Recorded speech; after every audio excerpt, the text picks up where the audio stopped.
வணக்கம். நான் உங்கள் டாக்டர் சுவாமிநாதன், ஃபிசியோதெரபிஸ்ட். இன்றைக்கான வீடியோவில் ஃபிசியோதெரபிஸ்ட் எந்தெந்த செக்டார்ஸ்லாம் ஒர்க் பண்ணலாம் அப்படிங்கிறத நம்ம பார்க்க போகிறோம். இத்தனை வருஷமாக ஃபிசியோதெரபிஸ்ட்டுக்கு ஒரு கவர்மெண்ட் கவுன்சில் கிடையாது. இப்போது 2025 கவர்மெண்ட் கவுன்சில் உருவாக்கியிருக்காங்க. இந்த கவுன்சிலில் நிறையா நியூ அப்டேட்ஸும் கொண்டு வந்திருக்காங்க. அதில் ஒரு அப்டேட்டாக ஃபிசியோதெரபிஸ்ட் எந்தெந்த செக்டார்ஸ்லாம் ஒர்க் பண்ண முடியும் அப்படிங்கிறத ஒரு லிஸ்ட் டவுன் பண்ணி 20 ஏரியாஸில் சொல்லியிருக்காங்க. இந்தியாவுக்குள்ளே ஃபிசியோஸ் எங்கெல்லாம் ஒர்க் பண்ணலாம் அப்படிங்கிறத அவங்க வெளியிட்டிருக்காங்க.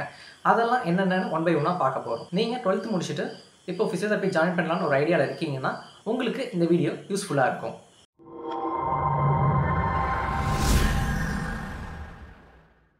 ஃபிசியோஸ் எங்கெல்லாம் ஒர்க் பண்ண முடியுங்கிறத பார்க்குறதுக்கு முன்னாடி பிபிடி யூஜி டிகிரி முடித்த ஃபிசியோதெரபிஸ்ட்டுக்கு மினிமம் பேசிக் சேலரி இப்போ தமிழ்நாட்டில் 20,000 தராங்க.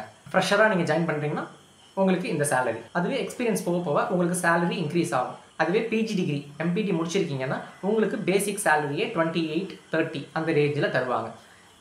இது தமிழ்நாட்டுக்குள்ளே. நீங்கள் அதர் ஸ்டேட்ஸ் பெங்களூரு, மும்பை மாதிரி ரீஜன்ஸ்க்கெலாம் போகிறீங்கன்னா பேசிக் பேவே 20க்கு மேலேயே உங்களுக்கு இருக்கும். இப்போது நம்ம எங்கெங்கெல்லாம் ஒர்க் பண்ணலாம் அப்படிங்கிறத பார்த்துடுவோம். Physiotherapy service network, doctor, nurse, dentist இது போல் யார் கூட வேணால் சேர்ந்து நம்ம நெட்வொர்க்காக ஒர்க் பண்ண முடியும். Second, early identification centres. மூணாவதா ரூரல் ப்ரிவென்ஷன் கேர் சென்டரில் ஃபிசியோதெரபிஸ்ட் ஒர்க் பண்ண முடியும். நாலாவது ஃபிசியோதெரப்பி இன் உமன் ஹெல்த். அஞ்சாவது கம்யூனிட்டி பேஸ்டு ரீஹாபிலிட்டேஷன் சென்டர். ஆறாவது எர்கனாமிக் கேர் ப்ரோக்ராம்ஸ். ஏழாவது ஸ்போர்ட்ஸ் இன்ஜுரி கேர் சென்டர்ஸ், இங்கேயும் கூட ஃபிசியோதெரபிஸ்ட் ஒர்க் பண்ண முடியும். எட்டாவது பீடியாட்ரிக் கேர் யூனிட், சில்ட்ரன்ஸ்க்காக ஸ்பெசிஃபிக்காக ஃபிசியோதெரபிஸ்ட் ஒர்க் பண்ண முடியும். ஒன்பதாவது preventive physiotherapy care in IT industries. பத்தாவது role of physiotherapy in geriatric health, வயதானவர்களுக்காக ஸ்பெசிஃபிக்காக ஃபிசியோதெரபிஸ்ட் ஒர்க் பண்ண முடியும். Role of physiotherapy in oncology and cancer survivors, cancer cure ஆன பேஷண்ட்ஸுக்கு ஃபிசியோதெரபிஸ்ட் ஒர்க் பண்ண முடியும்.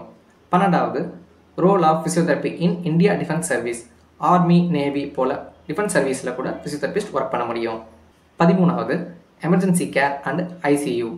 பதினாலாவது preventive care in schools and college, school காலேஜஸ்லேயும் சரி ஃபிசியோதெரபிஸ்டால் ஒர்க் பண்ண முடியும். ரிசர்ச் சயின்டிஸ்ட், பிஹெச்டி கம்ப்ளீட் பண்ணவங்க ரிசர்ச் சயின்டிஸ்டாக கூட போகலாம். 16th hospital administrative service. 17th space and oceanography. 18th Indian administrative service, ஐஏஎஸ்ஸாக கூட போகலாம். 19வது insurance team and consultant administration, ஒரு இன்சூரன்ஸ் டீமில் கூட ஃபிசியோதெரபிஸ்டால் ஒர்க் பண்ண முடியும். 20th லாஸ்ட்டாக டிசாஸ்டர் ப்ரிவென்ஷன் அண்ட் மேனேஜ்மெண்ட். இப்போ சொன்னது இந்தியாவுக்குள்ளே எங்கெல்லாம் ஒர்க் பண்ணலான்னு. இது இல்லாமல் நீங்கள் அப்ராட் ஆப்பர்ச்சுனிட்டிஸுமே ஃபிசியோஸ்க்கு உண்டு. இப்போ சொன்னதில் இல்லாமல் நீங்கள் ப்ரொஃபஸராகவும் போகலாம், பிபிஓ டெலிகாலராகவும் போகலாம், ஆன்லைன் கன்சல்டேஷன். ஃப்யூச்சரில் டெலிகன்சல்டேஷன் ஒரு பெரிய இம்பாக்ட் கொடுக்கும். நீங்களே ஸ்டூடெண்ட்ஸுக்கு ஆன்லைனில் டீச்சிங் கூட கண்டக்ட் பண்ண முடியும். வேறு ஏதாச்சும் job related, course related doubts தான் கமெண்ட் செக்ஷனில் கேளுங்க. நெக்ஸ்ட் வீடியோவில் சந்திப்போம்.